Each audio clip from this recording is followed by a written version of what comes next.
મુખીને પાણીથી ડર લાગે છે। माझं दप्तर भिजतो, डब्बा भिजतो, पुस्तक भिजतं, मला पाण्याची भीती वाटते।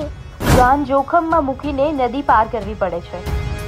टुपाच्या दोऱ्या जर तुटल्या तर आमचं कसं होईल? आमच्याकडे काही लक्ष देतात नाही तुम्ही। રસ્તો ન હોવાને કારણે કોઈ છોકરી આપવા પણ તૈયાર નથી। की नको, तुमच्या गावाला रस्ता नाही त्याच्यामुळे मुलगी आम्ही देऊ शकत नाही तिथं, येण्या जाण्याची सोय नाही आहे, त्यांचे पुढलं कसं होणार म्हणून देत नाहीत। આ દ્રશ્યો છે બીડ જિલ્લાના પાટોડા તાલુકાના વસંતવાડી ગામના। અહીં ન તો રસ્તો છે અને ન કોઈ પરિવહન સુવિધા। ગ્રામજનો પોતાના જીવના જોખમે ટ્યુબના સહારે નદી પાર કરવી પડે છે। વર્ષોથી આ જ સ્થિતિમાં ગામવાસીઓ જીવતા આવ્યા છે। દરરોજ સવારમાં બાળકોને સ્કૂલમાં જવા માટે આ નદી પાર કરવી પડે છે। 2-3 વિદ્યાર્થીઓ એક સાથે એક જ ટ્યુબ પર બેસીને નદી પાર કરે છે। मला बी वाटतं पप्पा मला खांद्यावर टुपून बसून नेतात। आम्हाला रस्ता नाही पप्पा, आम्हाला रस्ता करून द्या। माझं दप्तर भिजतं, डब्बा भिजतो, पुस्तक भिजतं, मला पाण्याची भीती वाटते। મારે રસ્તો જોઈએ છે, મને પાણીથી ડર લાગે છે, મારી બેગ ભીની થઈ જાય છે, પુસ્તકો ભીના થઈ જાય છે। પ્રશાસન વારંવાર માંગ કરવા છતાં પણ રસ્તા મુદ્દે કોઈ જ ધ્યાન નથી આપતું, એવો આક્ષેપ ગ્રામજનો કરી રહ્યા છે। स्वातंत्र्य होऊन इतके दिवस झाले, आजपर्यंत आम्हाला ना कोणत्या प्रशासकीय अधिकाऱ्याची मदत झाली, ना आमदाराची झाली, ना खासदाराची झाली। फक्त जातीच्या नावाखाली, धर्माच्या नावाखाली मतदान घेतलं जातं आणि एवढ्या लहान लहान मुलांना शाळेत जाण्यासाठी किंवा दुखण्याचा जर पेशंट असेल गावात, डिलेवरीचा असो, म्हाताऱ्या माणसाचं दुखायचं असो, कसल्याही प्रकारचा आमच्या गावाला रस्ता नाही आहे। आमदाराकडे गेलोत, खासदाराकडे गेलोत, प्रशासकीय अधिकाऱ्याकडे, तहसीलदाराकडे, प्रांत अधिकाऱ्याकडे, समजाकडे आम्ही तक्रारी दिलेल्या आहेत वेळोवेळी, पण कुणी आमच्या गावाची किंवा वस्तीची दखल घेतलेली नाही आहे। ગામમાં રસ્તો ન હોવાને કારણે પ્રાથમિક આરોગ્ય સેવાઓ પણ નથી।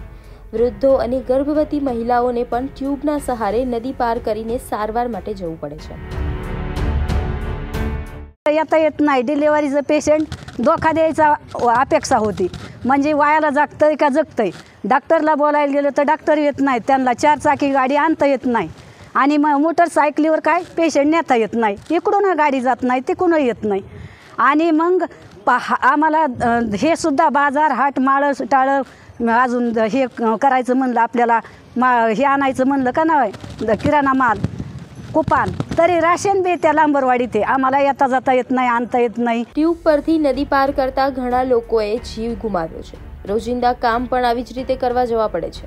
ગ્રામજનો કહે છે કે સરકાર અમને લાડકી બહેન યોજના હેઠળ 1500 રૂપિયા આપે છે, પણ અમને પૈસા નહીં, રસ્તો જોઈએ છે। कडून 1-2 माणसं यातून गेले पुरातून, पुरा आला तर आम्हाला यायला जायला तर येताच येत नाही, पण रोज सुद्धा आम्ही अशा टुपावून गवतं घेऊन कसे जातो। टुपाच्या दोऱ्या जर तुटल्या तर आमचं कसं होईल? आमच्याकडे काही लक्ष देतात नाही तुम्ही। काही 50 वर्ष झालं जसा तलाव झाला तसं आमचं ही परिस्थिती आहे। बहिणीला काय करायचं? इकडे जाता येत नाही तर तुमच्या लाडक्या बहिणीच्या 1500 रुपयात आम्ही काय करायचंय तुमच्या? आमची रोज परिस्थिती, रोज जायचं कसं, आम्ही यायचं कसं? રસ્તો ન હોવાથી યુવાનોના લગ્ન પણ અટકી ગયા છે। ન રસ્તો છે, ન મહેમાન આવે છે અને ન કોઈ પોતાની દીકરી અહીં આપવા તૈયાર છે। त्याच परिस्थितीमुळे आज आमच्या गावातल्या तरुण वर्गाचे जवळपास 20-25 मुलं आहेत की त्यांचे असे लग्न होत नाहीत। असं नाही की मुली भेटत नाही आहेत, आमच्याकडे पाणी भरपूर आहे, जमीन भरपूर आहे, पण बायोडाटा पाठवल्याच्या नंतर जेव्हा पाहुणे घरी येतात तेव्हा रस्ते पाहून बोलतात की नको, तुमच्या गावाला रस्ता नाही त्याच्यामुळे मुलगी आम्ही देऊ शकत नाही, तिथं येण्या जाण्याची सोय नाही आहे, त्यांचे पुढलं कसं होणार म्हणून देत नाहीत मुलगी आमच्या इकडं। એક બાજુ બીડ જિલ્લામાં પૂરનો કહેર છે તો બીજી બાજુ વસંતવાડી ગામ રસ્તા વગર ખતરનાક સંઘર્ષ કરી રહ્યું છે। પૂરના પાણી થોડા દિવસમાં ઉતરી જશે, પણ વસંતવાડી ગ્રામજનોની વર્ષો જૂની રસ્તાની માંગ ક્યારે પૂરી થશે?